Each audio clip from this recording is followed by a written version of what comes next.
The hot Texas sun beat down mercilessly that afternoon, glinting off the dusty wooden pews set out in the open field.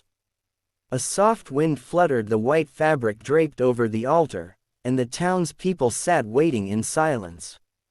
Every eye was on her, Clara May Whitlock. Her hands trembled slightly as she adjusted the skirt of her emerald green gown, the one her mother had sewn by hand. She had dreamed of this day since she was a little girl, of walking down the aisle, of hearing her name spoken with love, not pity.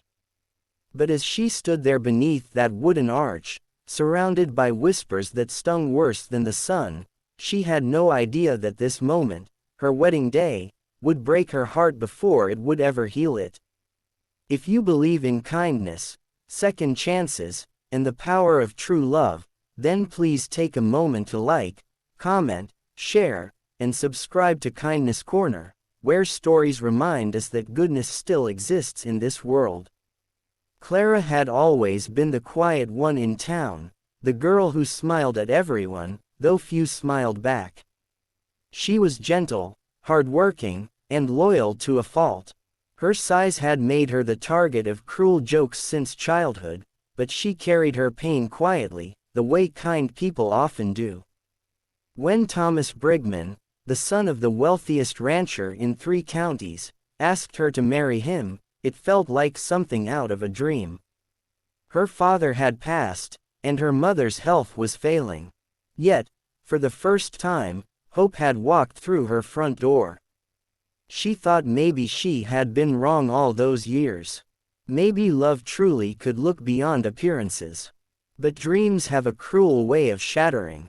As she stood there before the preacher, veil trembling in her hands, Thomas suddenly took a step back. His face was pale, his jaw tight. The crowd's murmurs swelled into confusion, then shock. He turned toward them, his voice breaking, but loud enough for everyone to hear. "I can't do this. I can't marry her." A gasp rippled through the crowd, and Clara felt her knees weaken. For a long second, no one moved. No one spoke. The man she had trusted, the one she had believed in, turned and walked away, leaving her standing alone, the laughter and whispers behind her, cutting like blades. Her mother sobbed quietly in the front row. The preacher bowed his head. Clara wanted to run to disappear into the dust. She could feel eyes burning into her, could hear cruel voices in her head, saying, "Who would want a woman like you?" The world blurred around her as tears fell silently onto her gown. And then the sound of boots on dirt broke through the hush. Slow, steady, deliberate steps. From the back of the crowd, a man walked forward, tall, broad-shouldered, with a weathered hat that cast a shadow over eyes that held something rare, compassion. It was Jesse Calder, a cowboy most of the town barely knew. He had arrived months earlier, working quietly at the Miller Ranch, never causing trouble, always keeping to himself. The people called him the Drifter, a man with a past. But that day, as he stopped beside Clara and looked at her, not through her, not around her, but right into her trembling heart, everything in that dusty world seemed to still. He didn't say a word at first. He simply reached up, removed his hat, and faced the preacher.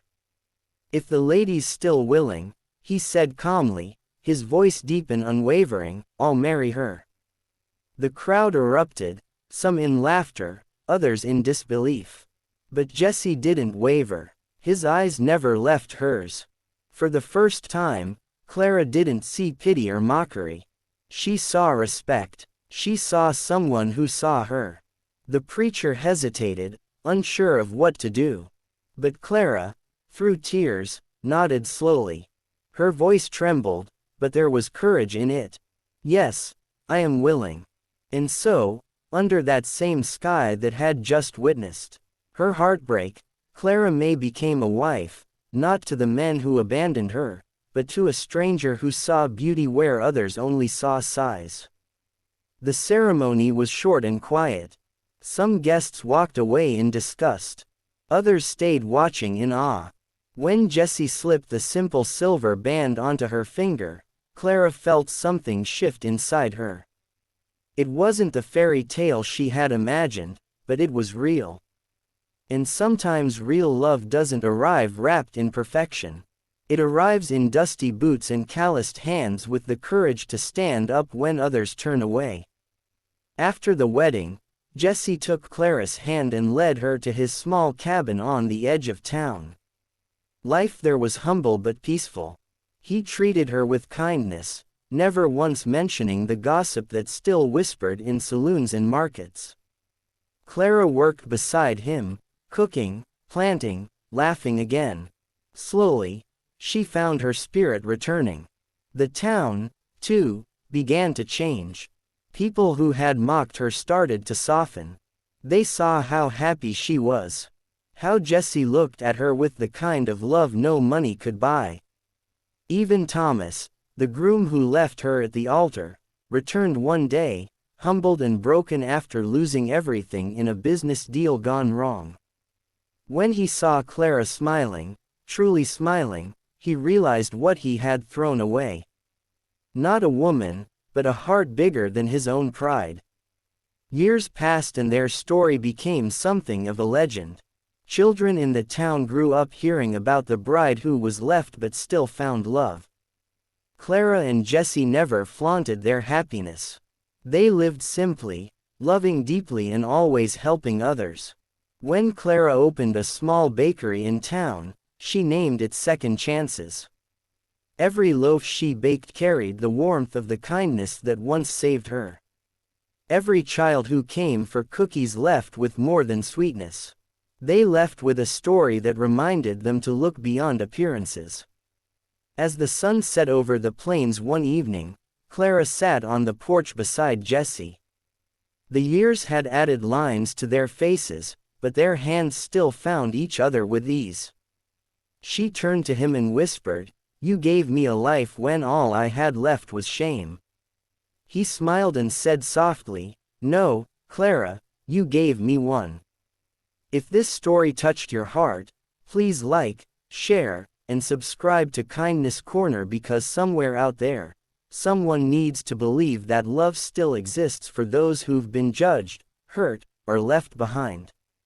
Special request. Before you leave, comment below. What does true love mean to you?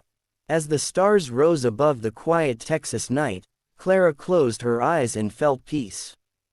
Her life had begun with laughter behind her back, but it ended with love beside her heart. Sometimes the ones who walk away show us nothing, but the ones who step forward remind us what love is truly made of. Courage, kindness, and seeing someone's soul when the world refuses to.